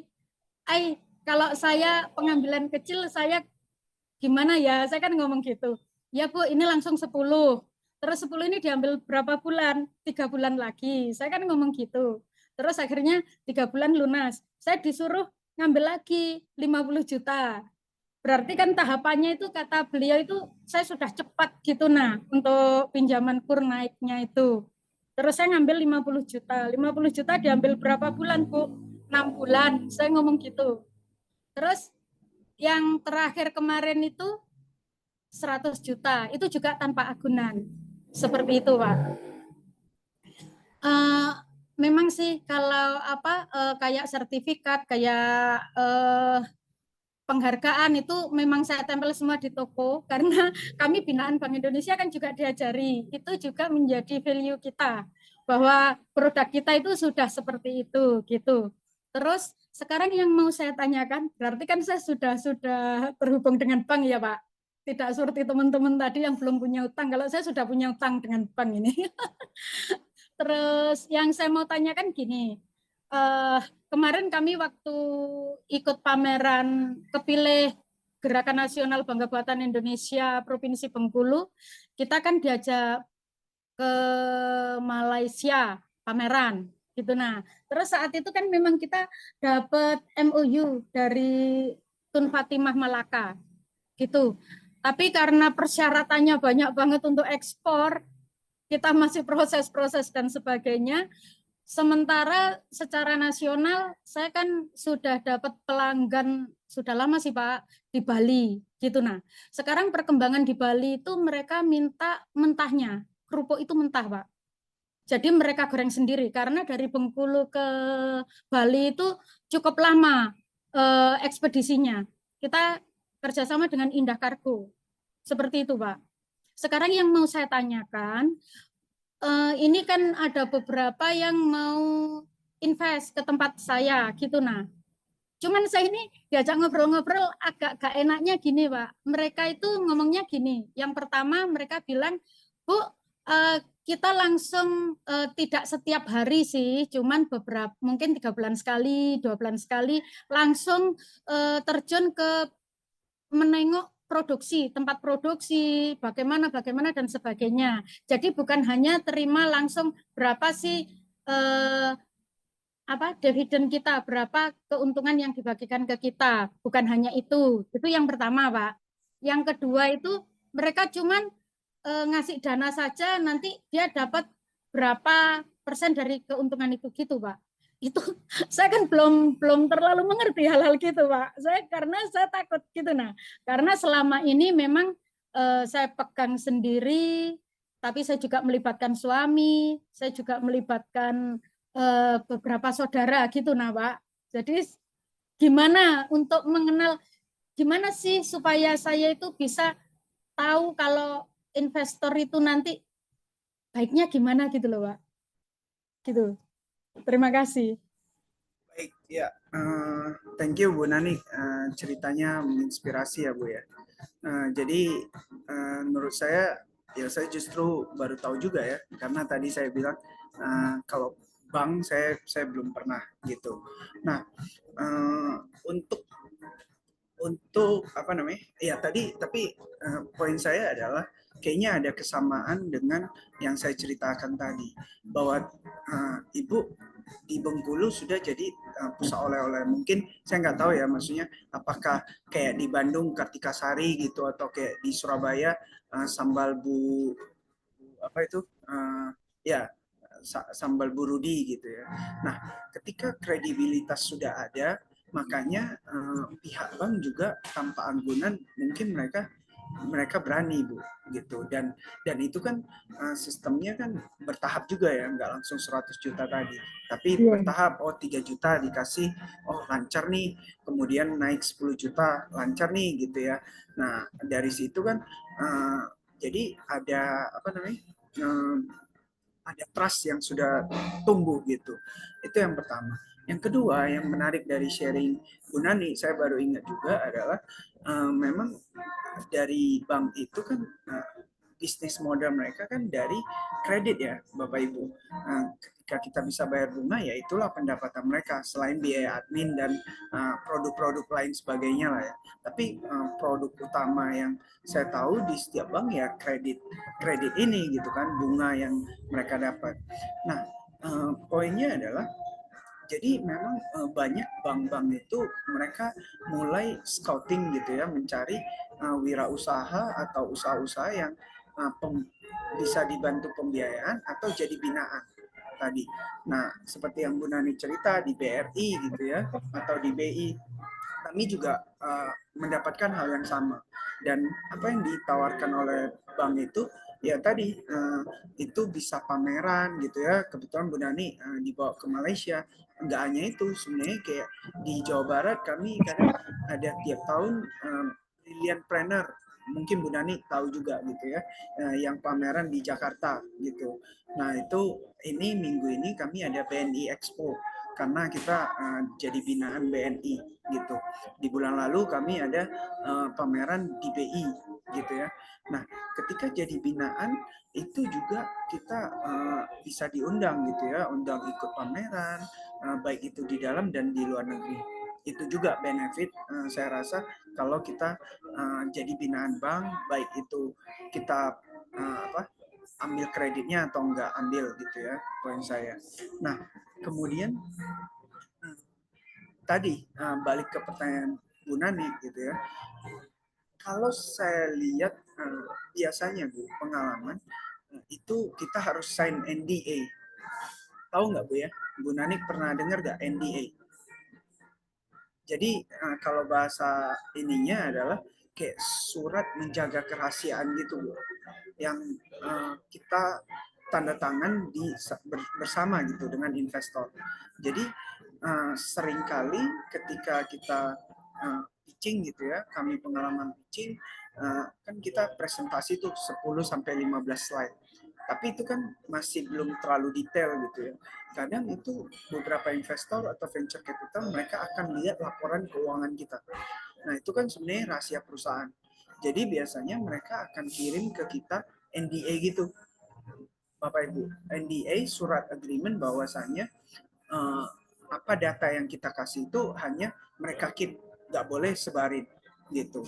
Nah, itu bisa jadi satu pegangan kita juga. Cuma kalau tadi kata dia kunjungan ke tempat produksi beberapa kali, saya nggak tahu sih Bu, apakah motifnya memang benar-benar pengen bantu atau memang ini kesempatan untuk mempelajari resep Ibu atau cara produksi Ibu gitu ya. Jadi memang harus dikaji lagi sih kalau saran saya gitu ya.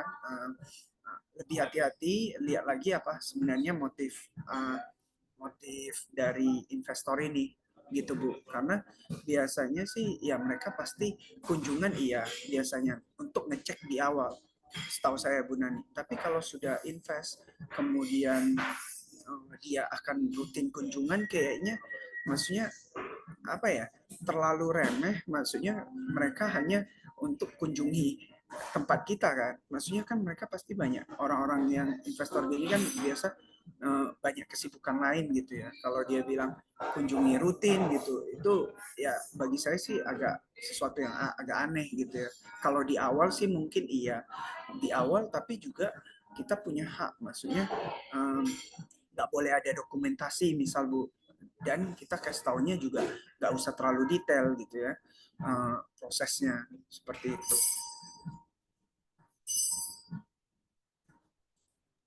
Pak, Kejawab kalau nggak Bu Nani? dia, Ya. halo, kalau dia itu Pak tanya cash flow kita, arus kas kita, dia kan tanya beberapa pelanggan kita ada di mana saja kan gitu. Karena kalau dilihat dari rekening koran saya kan memang sering keluar masuk gitu. Nah, uang-uang itu kan dia terus tanya yang di Bali itu di mana saja, ini di mana saja gitu. Seperti di Surabaya itu di mana saja. Dia tanya sedetail itu, gak apa-apa ya Pak. Saya ini belum pengalaman karena Pak kalau soal investor. Ya, boleh tahu nggak Bu, investornya ini latar belakangnya apa Bu? Dia orang Bengkulu juga atau? Bukan, dia orang pajak Pak, orang Surabaya yang dipajak. Oh, Karena oke. pajak saya dikerjakan sama kakak saya. Kakak saya kan juga dia itu kakak saya itu konsultan pajak Pak. Oke. Gitu. Terus dari situ berarti kakak Ibu kenal dong, kenal baik dengan orang ini. Dia tidak kenal. Oke, terus kok bisa dia kenal Ibu? Karena dia itu punya ponakan yang di mana itu di Bali. Itu kan beberapa produk saya ada di Kute, di rumah Oke. makan lesehan gitu. Oh, dari situ. Iya. Oke. Nah, tadi Bu, jadi kalau dia minta laporan keuangan dan sebagainya itu harus ada sign NDA-nya Bu, gitu. Iya Pak. Harus Iya. ada agreement gitu bahwasanya ini informasi hanya untuk apa namanya, ya untuk dia pribadi gitu. Nah, apalagi dia orang pajak ya Bu, saya nggak tahu motifnya seperti apa gitu. Kalau ya itu juga harus inilah Bu ya, maksudnya harus ekstra hati-hati gitu. Apakah, nggak tahu sih saya apa motif utamanya. Tapi laporan pajak saya rutin kok Pak. Saya Oh ya, ya sebenarnya nggak kayak ada SPT khawatir lah ya, ada. nggak khawatir ke Iya. arah sana berarti ya. Baiknya itu ke apa Pak? Apa dia itu harusnya yang invest itu dia pengusaha atau apa gitu Pak? Sebaiknya itu gimana Pak?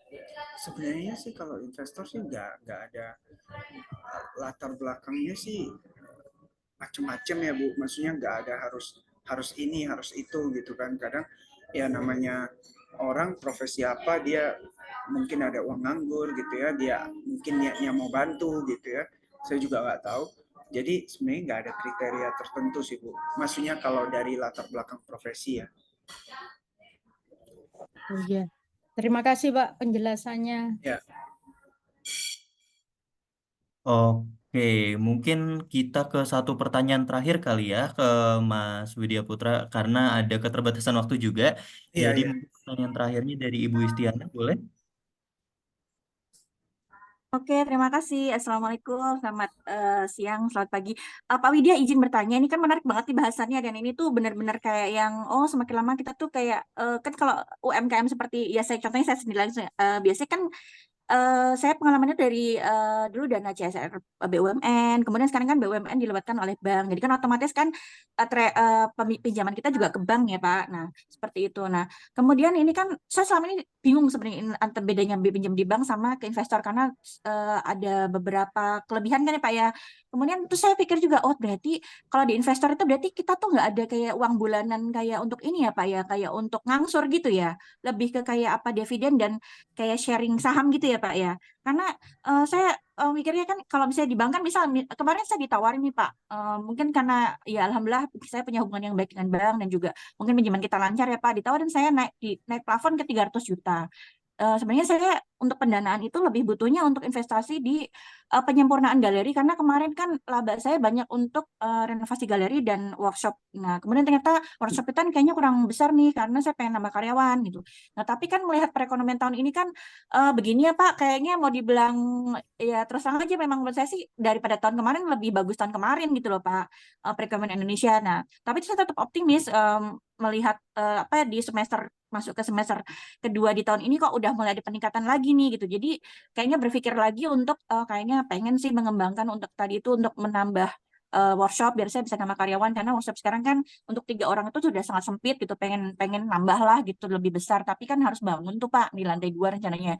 Nah itu kan berarti kan butuh pendanaan ya Pak. Berarti kan pilihannya antara investor atau bank kan. Kalau bank sudah diajukan tuh silakan Bu Is ini kita ada plafon 300 juta nih. Kalau misalnya Bu Is berkenan kita tinggal ini aja, tinggal langsung ke step selanjutnya gitu. Karena memang alhamdulillah kita juga punya hubungan yang baik dengan bank itu dan apa namanya juga mungkin slik saya di OJK juga bagus gitu kan Pak. Nah terus apa namanya juga beliau kan mengikuti status dan Instagram kita jadi tahu pergerakan usaha kita seperti apa gitu. Nah cuman saya pengen tahu nih Pak, mungkin Bapak punya studi kasus ya Pak ya, mungkin teman Bapak atau usaha Bapak sendiri gitu.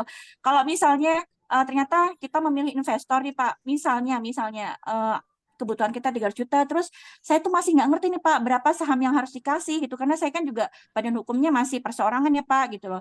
Nah terus saya juga belum jadi PT juga, terus gimana itu bagi hasilnya, terus nanti dividennya atau itu ya gimana, bisa nggak Pak studi kasus aja gitu Pak, biar nggak gerambiang. Kalau orang Jawa gerambiang ya Pak, kalau mungkin Ya, kalau ya. Indonesia itu apa ya, kalau bahasa Indonesia itu lebih clear gitu loh. Oh kalau misalnya ada studi kasus nih, misalnya ada anggap 100 juta nih.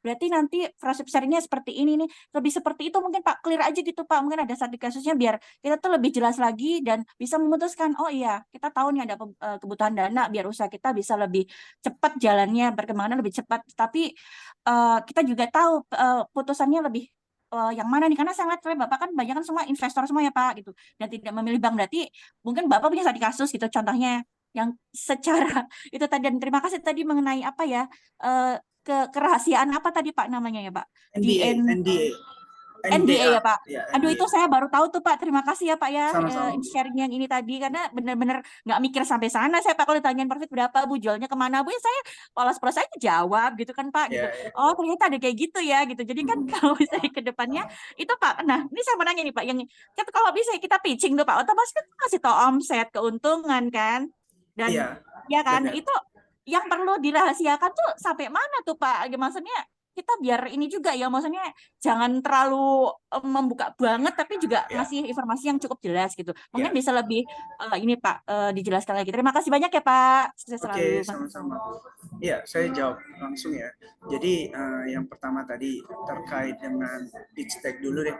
Jadi pitching itu memang biasanya sih traction ya Bu. Traction itu sales omset sih hal yang cukup wajar lah Bu. Maksudnya misal tapi kita sampaikannya misal dari tahun ke tahun 2021, 2022, 2023 gitu ya sampai hari ini. Nah itu sih angka yang nggak apa-apa sih menurut saya gitu ya. Itu yang pertama. Yang kedua biasanya yang harus NDA itu ya tadi laporan keuangan sampai harus lihat apa rekening koran. Nah itu memang biasanya udah harus NDA gitu karena itu sangat sangat sensitif gitu ya informasi ini gitu. Nah terkait dengan angel investor atau investor sendiri memang case by case Bu. Terkait valuasi itu juga banyak banget perhitungannya ya, maksudnya banyak versi. Salah satu yang termudah itu adalah misal kalau di startup itu misal pendanaan kayak kita cari referensi Bu, misal di Amerika itu seperti Amazon gitu ya Bu. Amazon Ibu tahu ya, platform e-commerce gitu. Nah dulu pendanaan seed funding. Nah, jadi ada di kalau venture capital itu ada seed, series A, series B gitu ya, makin gede. Nah itu biasa mereka dulu di seed funding dapat berapa tuh pendanaannya, valuasinya berapa. Nah dari situ bisa kita jadikan acuan gitu ya, gambaran ketika kita bilang oh valuasi kita perusahaan kita 1 miliar gitu karena kayak gini di Amazon dulu kayak gini gitu ya. Nah itu yang pertama. Yang kedua itu biasanya dari sales. Misal sales kita omset 100 juta. Oh valuasi kalau di industri makanan saya nggak tahu ya, tapi maksudnya biasanya investor itu ada pengalinya Bu. Maksudnya misal omset 1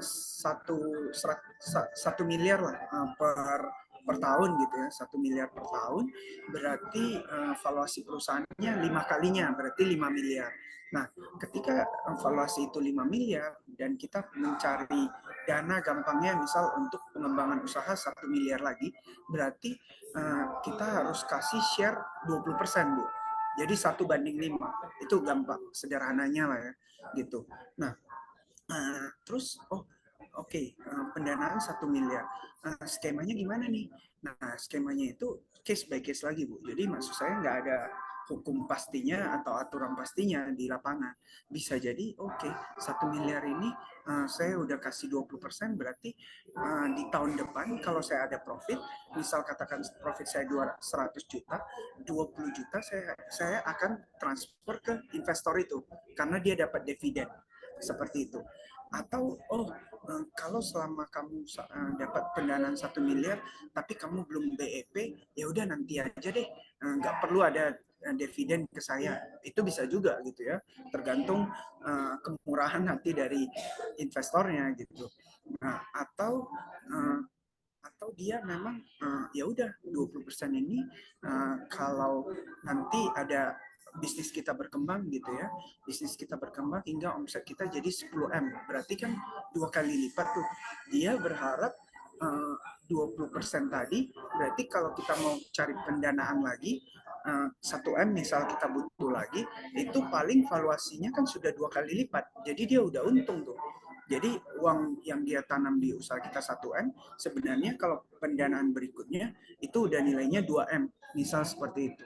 Nah itu juga yang biasanya diambil oleh venture capital. Jadi makanya mereka kejar di sana adalah agar valuasi perusahaan berkali-kali lipat, mereka juga akan dapat keuntungan berkali-kali lipat, Bu. Nah, jadi seperti itu sih, nggak ada rumus ininya ya, maksudnya ketentuan pastinya gimana, tergantung memang deal kita. Mungkin itu ya Bu. Kalau ada kurang paling kita nanti lanjut di via chat ya, Instagram atau apa gitu ya. Terima kasih Pak Putra. Ya, sama-sama. Oke, terima kasih Ibu Siana atas pertanyaannya, dan pertanyaan tadi menutup sesi bersama Mas Widya Putra pada sesi pertama hari ini. Sekali lagi aku ucapkan terima kasih Mas atas sharing-sharingnya, insightful banget. Dan di kolom chat udah ada Instagramnya Mas ya, bisa di-follow nih oleh seluruh peserta. Kalau misalnya nanti ada pertanyaan lanjutan gitu ya, kalau misalnya tadi ada yang masih kurang clear, itu bisa di-follow di Instagramnya Mas Widya Putra. Mungkin Mas sebelum menutup ada yang mau disampaikan terakhir kepada seluruh UMKM yang hadir di kegiatan sesi pertama hari ini, Mas? Ya, pada prinsipnya ya pertama saya mohon maaf dulu ya karena saya di luar di kafe, jadi ada back sound yang mudah-mudahan tetap jelas materinya, itu yang pertama.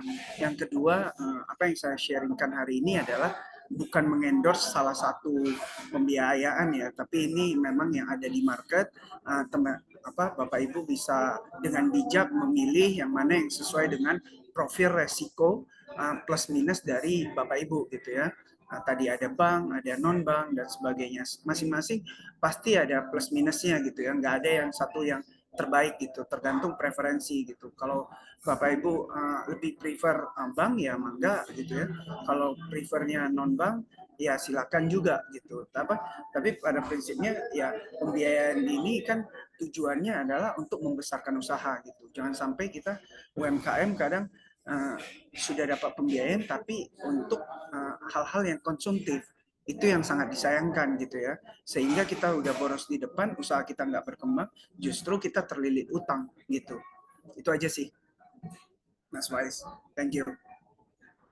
Oke, terima kasih Mas dan juga terima kasih kepada seluruh partisipan yang sudah hadir pada kegiatan sesi pertama kali ini. Dan nanti mungkin ada absensi untuk sesi pertama, absensi kedua untuk sesi pertama. Jadi jangan lupa untuk diisi absensi kedua untuk sesi pertama kali ini. Oke, Bapak Ibu tadi mungkin banyak banget pertanyaan-pertanyaan mengenai jenis-jenis investor, jenis-jenis pembiayaan. Nah, berarti Bapak Ibu harus stay tune untuk hadir di sesi kedua karena di sesi kedua nanti akan ada sesi mengenai pengembangan usaha melalui pembiayaan angel investor. Mungkin Bapak Ibu masih bingung karena angel investor itu seperti apa? Tadi ada yang tanya kalau investor itu berarti harus balikin uang atau enggak atau apa pembagiannya adalah bentuknya saham dan lain-lain. Nah, di sesi kedua nanti akan ada narasumber yang juga tentunya sudah terbiasa menjadi angel investor gitu. Jadi udah bisa sharing dari sudut pandang angel investor itu seperti apa. Jadi stay tune terus karena kita akan mulai kegiatan sesi kedua di jam 10.30. Jadi sekitar 20 menit kita akan ada break terlebih dahulu. Silakan Bapak Ibu jika ingin istirahat terlebih dahulu dan kita bertemu kembali di jam 10.30 di sesi kedua nanti. Oleh karena itu saya izin menutup sesi pertama kali ini. Terima kasih semuanya. Wassalamualaikum warahmatullahi wabarakatuh. Terima kasih semuanya, izin live ya.